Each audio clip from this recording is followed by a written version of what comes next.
Hi Cherries, за мөн өнөөдөр та бүхэндээ зориулаад маш сонирхолтой сэдвээр бичлэг хүргэх гээд ингээд бэлдээд сууж байна. За энэ болохоор та нарт гарчиг дээр харж байгаачлан Солонгосын алдартай за мөн хамгийн үзэсгэлэнтэй жүжигчдийн нэг болох Юнагийн талаар ярилцгаолно. За Юнагийн жинхэнэ нэр болохоор Ин Юна гэдэг байгаа. Тэгээ тайзны нэр нь товчлоод Юна гэж дууддаг байгаа. Юна маань болохоор 1990 оны 5 сарын 30-нд төрсэн. Энэ жил 35 настай, 168 см-ийн өндөр, над шиг юм өндөртэй. Гензи үеийнх нь болохоор жүжигчин гэдэг талаас нь илүү хараад байгаа.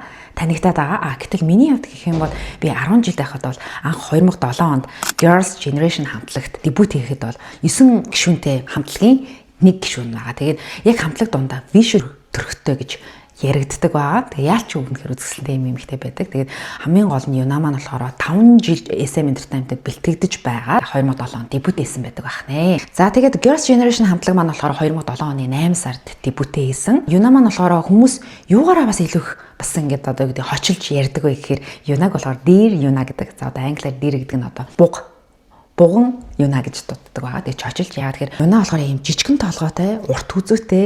Тэгээ бие галбирын ч гэсэн нэг юм ийм байдаг учраас хүмүүс Dear Юна гэж хочилдог байгаа. Тэгээд Юна маань бол яалчгүй бүрнэхэр үзэсгэлэнтэй. Тэгээд Солонгосын тийм гоо зүйг одоо хэмжигдэхүүний нэг нь бол яалчгүй ийм жижигэн толгойтой юм ихтэй хамгийн үзэсгэлэнтэй гэж солонгосчууд бас үнэлдэг штэ. Тэгээд Юна бол энд бол яалчгүй багтдаг. Тэгээд маш олон жил Солонгосын хамгийн үзэсгэлэнтэй жүжигчдийн одоо 1 2 ингэж явдаг ийм жүжигчин байсан. Одоо ч байгаа. За тэгээд 2025 онд энэ жил саяхан Bon Appetit Your Majesty гэдэг кино Netflix дээр хамгийн их үзэлттэй 2025 оны хамгийн их үзэлттэй драма олон ангит киноны нэг болсон байгаа. Үнэхээр яалтчгүй одоо тийм үнэлгээ өндөртэй кино болсон. Тэгээд хамгийн гол нь Юна маань болохоор энэ кинонд тоглохдоо хамаг одоо зүрх сэтгэл бүх зүйлээ ингээд зориулсан юм билээ. Тэгээд одоо тоогоочийн дүр тоглохын тулд зүгээр ингээд тоогооч юм шиг дүр эсгээгүй мэдээж нэг ур чадварыг харуулж байгаа учраас тоогоочийн курст бүр олон сар бэлтгэдэж суралцаж тэгээд үр дүнд нь энэ кино тоглосон юм билээ. Тэгээд хамгийн гол нь Юна маань энэ кино одоо хүн нэг зүйлдээ ингээд маш их зүрх сэтгэл хүч хөдөлмөр хамгийн эцсийн хүчээ хүртэл гаргахсны эцэс амжилтанд хүрдэг. Хамгийн гол нь энэ кинонд тэгж хичээсний үр дүнд энэ кино маань одоо ч гэсэн маш их амжилттай байгаа. За тэгээд Юна дебют хийснээс хойш ялч олонний анхааралд бол өртсөн. Яа тэгэхээр хүүх ямар хөөрхөн охин бэ? Бүр яг энэ natural ямар нэгэн тийм хиймэл зүйл байхгүй. Одоо ч гэсэн ямар ч мис засал хийлгэж байгаагүйгээрээ бас алдартай. Тэгээд Girls' Generation хамтлаг бол ялангуяа Солонгостой шүү заяа. Бүр үнэхээр юм хайрлагдсан огт хамтлаг байхгүй. Бүр нэр хүндтэй. Тэгээд одоо байгаа хамтлагуудын одуудынх нь од тийм хамтлаг гэх юм уу. Тэгээд яалтчгүй Солонгосоос Big Bang хамтлаг, 21 хамтлаг, за үүнээс гадна Girls' Generation хамтлагийг бол яалч одоо 2 дугаар үе гэж ярьдаг. 2 дугаар үеийн хамгийн шилдэг хамтлагуудын нэг бол яалч мөн өө. За тэгээд би ч гэсэн Girls' Generation хамтлагийн фэн наа. Одоо ч гэсэн фэн. Тэгээ яг одоо ингээд итгэхгүй байгаа ч гэсэн тухайн үед бол үнэхээр нэг эд үед бол алж исэн юм хамтлаг байгаа. Тэгээд хамгийн гол нь Girls' Generation хамтлаг, сони шидэ хамтлаг болохоор дандаа ингээд нэвтрүүлгүүдэд орж байхад бол өөрсдийнх нь зан араншин, характер, ийм хөгжилтэй байдал гэх мэтчлэн ингээд хөөрхөн төрхөөс гадна хөгжилтэй байдал ингээд зан характераараа Солонгостой өөрсдөө таниулж чадсан юм хамтлаг байхгүй юу.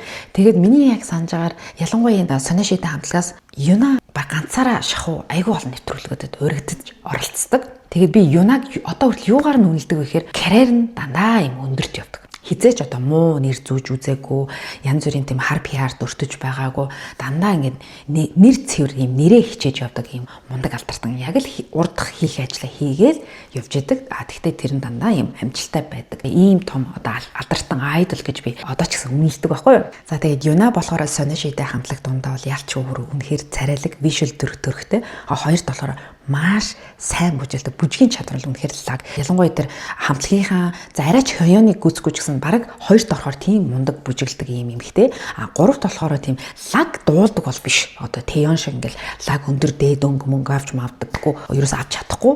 Тэгтээ яг ингээд дундчийг бариад тэгтээ бүжиг тал дээр илүү хөбөрлаг юм ихтэй байгаа. Тэгээд өөрөө нэг вишүл дүр төрхөөрөө рекламны мангас гэж хүмүүс бас ярьдаг. Яагаад тэгэхээр Юна болохоор маш олон клипэнд тоглож байсан. Тэгээд одоо хүртэл ингээд маш одоо тасралтгүй дандаа кинонуудад бас ингээд тоглоод гол дүрийн бүтээгээд ингээд явж байгаа. Үнэхээр хөдөлмөрч юм ихтэй байдаг. Тэгээд маш олон брэндүүдийн нүүр цайраагаар бас ажиллаж байсан. За тэгээд хувийн амьдралын хувьд гэх юм бол Юна хүнтэй ерөөсөө ингэж үерхгүй явж байгаад 2013 оны сүүлээр жүжигчин Lee Seung-giтэй аль биесээр үерхдэг гэдгийг бол зарласан, хүлээн зөвшөөрсөн. Тэгээд харамсалтай нэг жил хагас гэх юм уу да 2015 оны дунд үед бол энэ хоёр маань бас салсан. Тэгээ бид хоёр ингээд ажлын шавуу цагийн хуваартай уучраас ингээд нэгэндээ ингээд цаг гаргах боломжгүй байгаа учраас ингээд салсан. Тэгтээ бид хоёр найзууд хэвээр үлдсэн гэсэн тийм мэдээллийг бол өгсөн байдаг. Тэгээ хамгийн гол нь энэ хоёрын ингээд 2013 онд үргэлжсэн гэдэг мэдээллийг анх цацагдахад маш олон хүмүүс бол баярлж байсан. Яа тэгэхээр Ий Сүнги гэж жүжигчин чинь Юнаг анх баг ингээд дебют хийгээд дутаагүй байх үед нь нэвтрүүлэгт нь ороход нь Ий Сүнги маш олон удаа Юна бол миний краш гэж бүр өөрөө бүр аль биесээр зарлаж байсан. Тэгэл тэр хоёр чинь дандаа ингээд нэвтрүүлгүүдэд хамт оролцоолж маш олон жилийн дараа энэ хоёрыг үерхсэн учраас хүмүүс маш их тийм дуртайгаар хүлээж авсан гэх юм уу. Ингээд цочирдож хүүшээ юу вэ? Энэтэй үерхэд тахтай ингээд ядин тэгээд тахтай ядин гэсэн тийм одоо хүлээн авалт бол байгаагүй. Яг л хүмүүс бүр дуртайгаар ууаз Юсингийн өөрийнхөө краштайгаа ингээд үерхсэн байж тээ ингээд олон жилийн эцэст гэсэн байдлаар хүмүүс хүлээж авсан байдаг. Юна маань одоогийн байдлаар бол ганц бие аль бие усаар одоо тийм хүнтэй өргөсөн инээ тэрэ гэсэн тийм асуудал бол байхгүй байгаа. Миний зүгээр сонсч яснаар бол Юнаг бол айгүй тийм өндөр шаардлага тавьдаг гэсэн. Ерөөсөө эр хүн ийм байх ёстой, тийм байх ёстой. Бараг л ийм төгс хүнийг хайдаг юм шиг байна. Өөрөө ягаад бол бараг төгс юм хтэй шүү. Тэгээ бүхэл зүйлс өөрт нь байгаа учраас тэгэл тэр шаардлага тавьдаг гэсэн шүү. Тэгээ яг нөгөө дебют хийснээс нь хойш бол маш олон өөр хамтлагуудын эрэгтэй айдлууд бол Юнаг бол дандаа крашлгасан. Тэгээ нөгөө хүмүүс чинь тухайд намаа ингэ жоохон байхад солонгосын нэвтрүүлгүүд дээр одоо хоёр эмэгтэй жүжигчдийг ингэж хүмүүс ингэж сонголдог байсан шүү дээ. За Юна юу? Ихори юу ч гэдэг үү те ингээд сонгож хахад аюу олон айдлууд юу гэжсэн бэхээр Юнаг дандаа хамгийн сүүлд сонгож үлдээдэг гэсэн. Үнэхээр одоо гэдэг айдлуудын айдл хүн баггүй юу? Тэгээд Big Bang хамтлагийн G Dragon бүр крашлтгаа бас аль биесээр хэлж байсан. За тэгээд 2PM Taekyon-тэй бас хүмүүс айгу холбож. Тэгээд энэ хоёр чинь яг хуу цаатлаараа ингээд цагаан PR-ч гэдэг юм уу, хар PR-ч гэдэг юм уу? Цагаан PR гэвэл илүү тохиромжтой байх. Энэ хоёрыг айгу холбож ярьдаг байсан. Гэтэ энэ хоёр үерхтгүүл байсан баг л та. Зүгээр албаар ингээд хоёр entertainment ингээд гэрээ хийж энэ хоёрыг ингэж яавал их зүгээр юм шүү гэдэг байсан юм шиг байна заяа. Тэгээд тухайд бол хүмүүс Юна Taekyon 2 2PM хамтлагийн Taekyon 2 үерхдэг юм байна.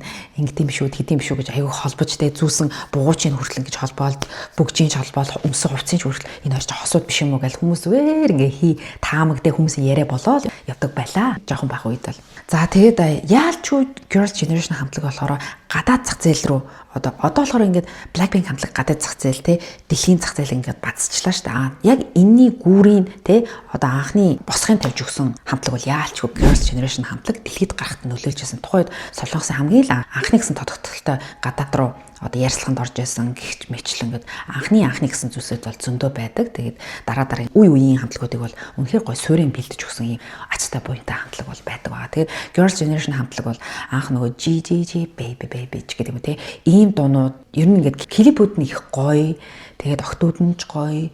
Өөрийн гэсэн тийм өнгө аястай. Дээрээс нь нөгөө юу өмсөн зүүсэн бүх зүйлс нь дандаа тренд болдог гэсэн. Одоо жишээлбэл гэхэд Girls' Generation хамтлагийн клип тэр өмсөн дүр төрх бүрдүүлэлтд те лукийг харах юм бол ийм тод өнгийн бүр маш тод өнгийн джинсэг өмдөг бол ялчгүй тренд болгож чадчихсан. Дараа нь болохоор ийм богинохон ягаан шорт тэгээ дээгүүрээ ийм подологтой хотуудын бас хувцалтыг бас тренд болгож байлаа. Тэгэл өсний өнгө ер нь ингээл би хүртэл ингээл жоохон бахта 10 жил тахта ингээл Юна ийм хувц өмсөн юм, Jessica ийм хувц өмсөн юм, Jessica үсэн гэсэн юм нүдэ ингэж бодсон юм ингээд бүх зүйлсээс ингээд дандаа инспирэшн авдаг байсан байхгүй. Одоогийн үеэр хүүхдүүдийг ярих юм бол та нар ингээд Blackpink-ийн октодыг ингээд шүтдэгтэй адилхан би болохоор тухайн үед бол яачгүй сониршээд хамтлаг бол миний бүр шүтэнүүд байлаа. 8 билүү 9 дугаар ангид байхдаа Юнаг дуурайгаад үсээ бүр ингэж хойш нь гэж авчдаг байсан байхгүй. Би бүр яг тэрийг аягүй сайн санаад байдیں۔ Яалчгүй л одоо энд бол яаж Юна аягүйх нөлөөлдөг байсан. Тэгэл одоо бүх зүйлийн аягүйх дуурайдаг байлаа да. За тэгээд Юнагийн одоогийн Instagram хаяг дээрх дагагчийн тоог гэх юм бол 18.5 сая дагагчтай. Вау, бүр амар гоцтой. За тэгээ үүнээс гадна хамгийн сүүлд тоглосон Bon Appetit Your Majesty гэдэг кино нь болохоор орчин цагийн Жангум гэж хэлж болно. 20 жилийн өмнө л Жангум гэдэг кино бол жүжигчин Lee Young гэдэг жүжигчин бүүн байсан бол өнөө цагт болохоор Юна тэр байр суурийг бол цааш нь өргөжлүүлж явж байгаа ийм жүжигчин байна. Энэ кинонд тоглосон гол дүрийн одоо партнер залуу нь болохоор яг Юнагаас 10 насар дүү гэж аахгүй. Тэгэхээр Юна ч 1990 онд төрсэн. Тэр залуу болохоор 2000 онд төрсэн. Тэгвэл яг энэ кинонд тоглож байх явцад бол яг тийм насны зүрх бол харагдаагүй. Ерөөсөө тэгж харагдаагүй хэрнээ. Юна яалчгүй тийм гоё залуухан харагдаж гэх юм уу. Тэгтээ яг заавал хүмүүс ингээ залуухан 35 та хүнийг одоо залуухан гэж хэлдэг юм уу гэж бити бодорой. Зүгээр би 35 та 25 настай эсвэл 25 та хүний хажууд 15 настай хүн ч өөртөө яг л тэр байдлаас нь л залуу гэдэг талаас нь хэлж байгаа болохоос биш би хөгшин гэж хэлж байгаа биш шүү заяа. Тэгвэл энэ өмнөх бичлэгэн дээр би W Korea-гийн талаар ярьжсэн чинь DJ Girls Generation хавтгийн Hyoyeon айгуу гой залуухан наснаасаа залуухан харагдчихлээ гэж хэлсэн чинь доор комент хэсэгтээ 35 настай хүний ингэж хэлдэг юм уу гэсэн байсан. Миний бичлэг зүгээр л нэг үзчихэж штэ. Тэгвэл хүмүүс бүр ингэ заавал нэг өөсөв хараад тэр ингэж хэлсэн байна. Манай энэ ингэсэн байна. Эсвэл одоо хамтлагийн 4 гишүүн байлаа гэхэд нэг гишүүнийг орхитуулчингууд манай тэрийг айгу жоохон ярьлаа. Тэрийг айгуух ярьлаа ч гэдэг юм. Хүмүүс ингэж одоо харьцуулаад юмнаас ингээ өөсөв хайгаад байна. Тэгэд энэ надад жоохон яг үнэлээ жоохон төвхтэй санагдаад байгаа.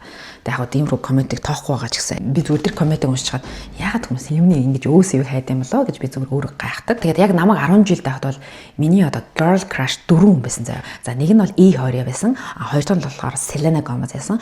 Гурав дахь болохоор Yuna байсан. Бүр яалтчгүй Yuna. Дөрөвт болохоор Paris Hilton байсан. Ямар сандал миний яхуугийн нэр нь Katrina Paris гэдэг нэртэй байсан шүү дээ. Paris гэдэг тий Paris Hilton-ы Paris-ыг оруулсан байхгүй. Гэх жишээ. За хэрвээ та нар хүсэх юм бол би үлдсэн 3 алдартны талаар бас нэг нэгээр нь бүр бичлэг болгож зориулж бас бичлэг хийж болно. Хэрвээ та нар сонирх юм бол энэ одоо E20, Selena Gomez, эсвэл Paris Hilton-ы аль нэгээр нь яриулмаар байгаагаа доор бичээрэй. Тэгээ би харж байгаа тэр алдартнаар бичлэг хийж болно. За ингээд бүгдээрээ дараагийн бичлэгээр уулзлаа. Түр баяртай.